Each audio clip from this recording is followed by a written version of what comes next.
Hello friends, यदि आप भी प्रेग्नेंट हो तो आपने यह महसूस ज़रूर किया होगा कि आप किसी की नाक बड़ी हो जाती है और किसी की नाक चौड़ी हो जाती है।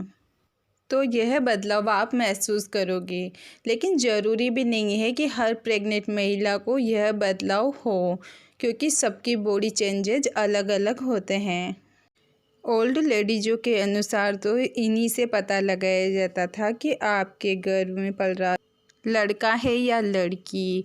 वैसे यानी वैज्ञानिक तो यह बातों को नहीं मानते हैं, लेकिन पहले जो पुराने ज़माने में ओल्ड लेडीज ये बताती थी वो सही भी निकलता था, क्योंकि पहले की जो लेडीज होती थी उनको एक्सपीरियंस होता था इन बातों का। मैं प्रेग्नेंट हुई थी तो मेरे केस में तो ये बिल्कुल सही था। और क्या था पूरी जानकारी आप लास्ट में देखना। प्रेगनेंसी में हार्मोन्स के बदलाव के कारण भी यह हो जाता है, किसी की नाक लंबी और किसी की चौड़ी हो जाती है।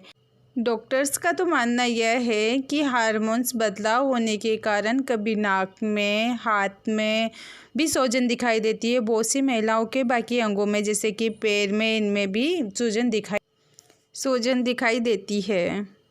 और ओल्ड लेडीज़ों के हिसाब से बताएं तो पहले गर्भ में शिशु कौन पल रहा है, यानी कि लड़का है ये लड़की, इसके बारे में वो नाक को देखकर भी बता देते थे। अगर नाक चौड़ी हो रही है तो गर्भ में पल रहा बेबी गर्ल है।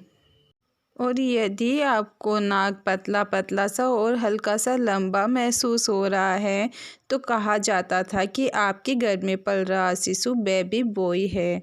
अब मेरी प्रेगनेंसी की बात बताऊं तो मेरी प्रेगनेंसी में ये हुआ था।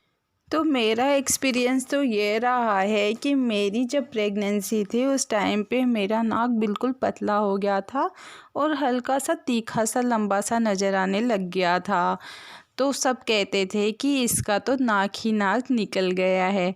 तो मेरे तो बेबी बॉय हुआ था। आपके साथ में कौन सा लक्षण दिखाई दे रहा है, आप कमेंट सेक्शन में ज़रूर बताना कि आपको कौन सा लक्षण दिखा।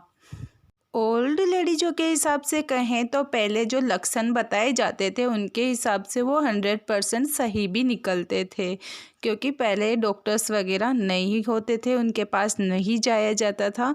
बस घर पर ही जैसे कमर का फैलना, बच्चे की हलचल से, नाक से, इन्हीं से पता लगाया जाता था कि किसके गर्भ में क्या है, लड़का या लड़की, इसके बारे में। और यदि आप पहले माँ बन चुकी है तो आप भी अपना एक्सपीरियंस शेयर करना कि आपके ऊपर भी यह लक्षण बैठा था या नहीं बैठा था, जिससे कि और बाकी महिलाओं को भी जानकारी मिल सके। अगर आपको हमारे द्वारा दी गई जानकारी अच्छी लगी हो तो हमारे चैनल को सब्सक्राइब कीजिए, लाइक कीजिए, शेयर कीजिए। Thank you.